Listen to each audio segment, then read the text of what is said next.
Okay, I think I'm live. I'm trying to figure out this dumb thing. I'm not live on Instagram though, I don't think. Oh wait, maybe I am. Yay! Figured it out. Hi, it's Colleen, the airhead. It's my blonde roots. Okay, so today I wanted to talk about where do I start. So the other day I was lurking in one of my groups that I subscribe to on Facebook, and this gentleman announced to the group, he must have been a lurker himself, and he announced to the group, "Hi, I think I'm ready to get into preparedness. Can someone tell me what the best freeze-dried food is?" Apparently, from the rest of his message, he was just getting started. So my first thought was, rut-row. We got a lot of work to do, buddy. Let's take this back a few steps. So what you, my readers who know me, who know the 10 principles of preparedness, what is wrong with that statement? Not the person, but the statement. What's wrong with that? There's so much wrong with that. Okay, so let's break this down. Let's help people start off on the right foot so that they don't end up in misery when a true crisis comes around. So let's take them by the hand. Let's teach them about the 10 principles of preparedness, and let's talk to them rationally and logically. So for starters, you've got the expense. I mean, this person was planning on just buying a whole bunch of freeze-dried food, socking it away like a squirrel, and, okay, I'm done. I'm sure there is a satisfaction, a mental satisfaction there in being able to check something off your list and saying, okay, I don't have to worry about that anymore, because preparedness can get stressful. I mean, there's plenty to worry about if you let yourself go to the doom and gloom world. But if you let yourself think about it in terms of independence and bountiful and peaceful, look at how peaceful I can be when everybody else goes crazy, then you don't have so much of that gloom and doom going on. So you've got expense. And like I mentioned in yesterday's blurb, whatever you want to call these, I don't spend money on freeze dried unless it's 40% off or better. So here this poor man is ready to get into preparedness, and he's going to spend, a chunk of change on freeze dried food. And I don't care where you're going to spend it. I mean, I'm a Thrive Life consultant, so I would want to speak up and say, hey, spend it at Thrive Life. But I didn't do that because that wasn't the right answer. The right answer would be to ask questions. So how you doing on water? How you doing on ammo? Those kind of things. Um, anyway, that brings me to a story that I want to share with you. So back when I was happily married, I was doing inventory down in the basement, and I came up out of the basement and said to my then husband, I was just all excited. I said, guess what? We have 150 gallons of milk. And he just looked at me like I had four heads. And sometimes this guy was the smartest guy in the room. So when he looked at me like I had four heads, I started to doubt myself, thinking, did I not count right? Does he know something I don't know? Sure enough, he knew something I didn't know. He said, no, honey, we do not have 150 gallons of milk. And I said, but I just counted. He said, we have 150 gallons worth of milk powder. But unless we have the water to back that up, we do not have 150 gallons of milk. And doggone it, he was right. And that's when we made some big changes and started hoarding water just as much as toilet paper. So you've got to think about those things. There's a reason why food preparedness is the 8th principle of preparedness. There's so many other aspects that you're going to encounter before you get to the food. Now, I'm not saying you can't do things consecutively. I'm not saying don't you dare touch the 8th principle of preparedness until you got all your water. That's not what I'm saying at all. But there's got to be an awareness of the other principles. There's just got to be, especially the 1st and 2nd principle, the spiritual preparedness and the mental preparedness. You have got to have those in spades. For example, this poor guy is going to buy all this freeze-dried food that some sales rep is going to tell him that he needs. But is he going to experiment with it? Is he going to use it? No, he's going to stress his family out because they're going to go off of living off of mom's great casseroles and her signature dishes one day, and then they're going to be thrown into a crisis. They're going to be stressed out of their gourd because of the crises. They're going to see dad pulling out the freeze-dried food that he put away saying it's only for emergencies, and know that they're eating that. So they're going to even compound that stress, and they're not going to have mom's signature dish. They're going to have something foreign to them. And if they don't have enough water, they're just going to eat this freeze-dried food, direct out of the can. They're not even going to prepare meals with it because they haven't experimented with it. They don't have a plan. Now, mind you, my cookbook is going to help people to have a plan with their freeze-dried and their canned and their sprouts and their dehydrated and their dry goods that they can use. But you got to have a plan. You got to get somewhere with all this freeze-dried food. So that's just going to stress people out. And we're all stress eaters. All of us, we are stress eaters. So I can't think of a better time to have mom's signature dish and her comfort food than during a crisis, right?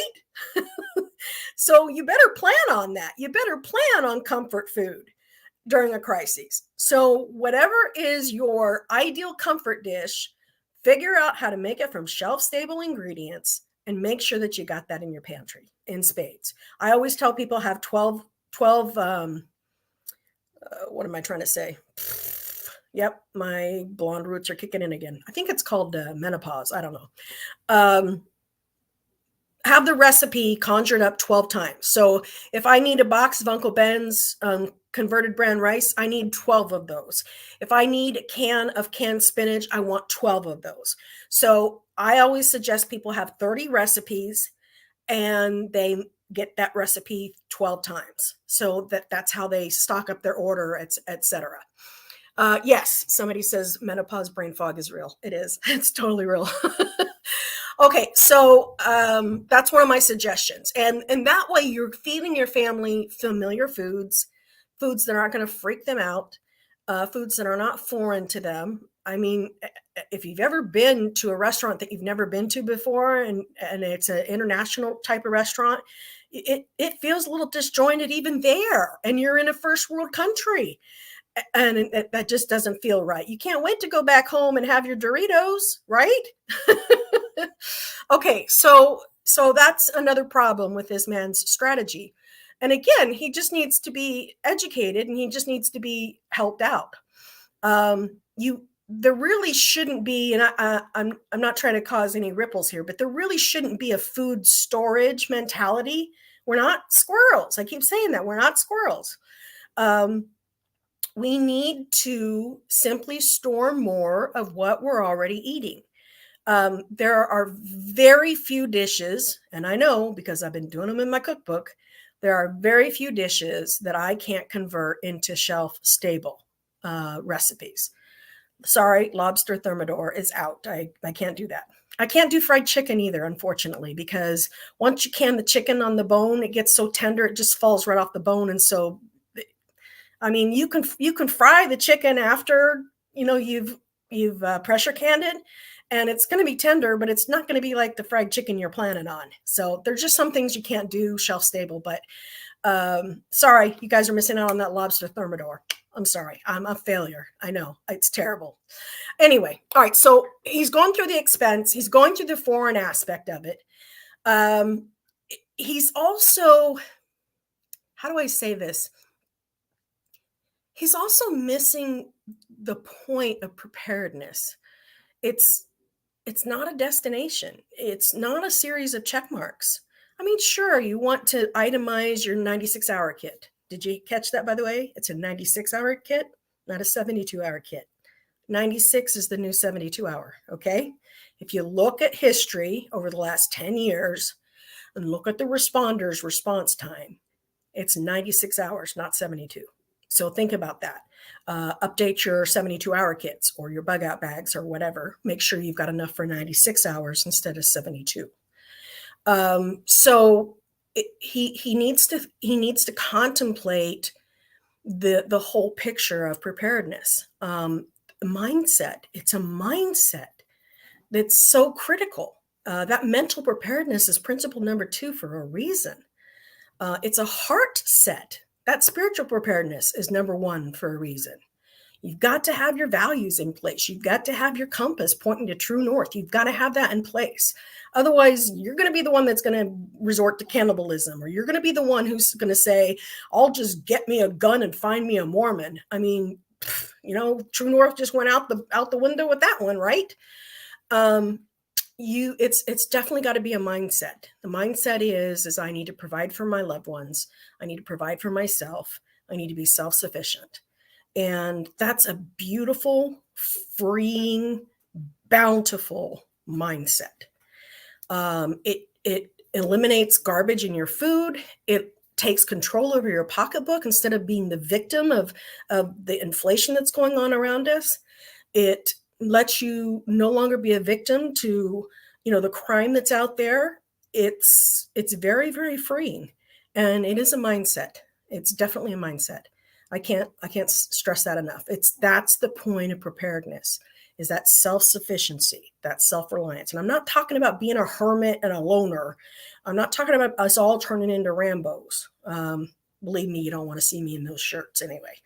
But I'm talking about being capable and free enough to be self-sufficient. I find that the more self-sufficient I am, the more outgoing I am, the more friendly I am, because I'm relieved of burdens and I don't carry them around with me in my conversations and in how I carry myself. All right. So there's clearly other priorities to preparedness than just the food. And I cringe when I see somebody spending way too much money, more than they have to, on preparedness. I know it may feel good to check that off. I know that there is satisfaction in seeing all your canned goods on the shelf. I know, because I get that feeling every time I can something and I see it and it goes, it's beautiful. That feels good, but that's not all there is to it. And we need to take other people by the hand and help to educate them. Ask them questions. So if this were to happen, if you were to lose your job for 6 months, what would you do? If you were to lose power for 2 weeks, what would you do? That's realistic. I'm living in that right now. Not that I don't have power right now, but we have, let's see, what date is it? Yep, they're still without power. We have 300,000 people in the state of Ohio living without power. And they're also without water. They're having to get their water any way they can. They're buying it at stores, and the stores are not giving them a break, by the way. They're having to cart it from creeks that are nearby and swimming pools. And in other words, they're living exactly as people have been coerced or persuaded to be better prepared. I suggest that we help people start where they are. Now, this man saying I'm interested in finally getting started with preparedness, where's the best freeze dried? I would say, you know what, that's great. Let's talk. Let me ask you some questions. And I do that as a consultant anyway. When I have clients call me and they say, okay, I need you to evaluate our state of preparedness. The questions come rapid fire. I want to know what's important to them. I want to know what they feel like they've done. I want to know where they feel like they stand the best and what component of preparedness they feel like they're weakest on. Those are really revealing answers. And so ask questions like that. Let them lead you down their path and start where they are, because the more people we can get self-sufficient and self-reliant, the happier people will be around us, and fewer people will be coming to your door in a crisis asking for handouts. And I'm not saying the handouts are a bad thing. I am prepared for some handouts. I'm just saying that the more we can help other people be self-sufficient, the better everybody is, including those people. You want them to have that freeing, independent, wonderful, bountiful, peaceful feeling too, don't you? I do. I want them to have that too. Last but not least is that satisfaction. We do need that satisfaction. And if you feel like you're not making any headway whatsoever in your preparedness efforts, do something that's going to give you some satisfaction, even if it means getting freeze-dried food. do something that gives you satisfaction, because preparedness fatigue is a real thing. And sometimes we just get a little bit overwrought and a little strung out on the whole preparedness path. And so do something to give you a little bit of joy and a little bit of, satisfaction, for lack of a better word. That's probably the best word I can think of to use, is give yourself a pat on the back, give yourself some good mojo, and give yourself a reason to be proud of yourself. You're probably much harder on yourself than you need to be. I'd say we all are. But if you want to talk to me via messenger and say, hey, I did this today, I'll be there. I'll say, hey, way to go. And then I might ask you some questions. All right, that's all for me today. I do want to say that starting tomorrow, every Tuesday and Thursday, I will be doing a live podcast. Tomorrow, I am interviewing a woman who was caught up in the Armenian earthquake that destroyed so much of that country, destroyed their economy. She will have some very revealing information to share with us, some very revealing lessons to share with us as well. And I hope you'll enjoy it. And then next Tuesday, I'm going to be talking to a man who is an expert in vitamin nutrition. He will be uncovering the dark side of vitamins and what's really in those things, and how we are actually drugging ourselves with vitamins in the name of good health. And it's going to be very revealing. So I hope you are looking forward to those, and I will see you tomorrow. Bye-bye.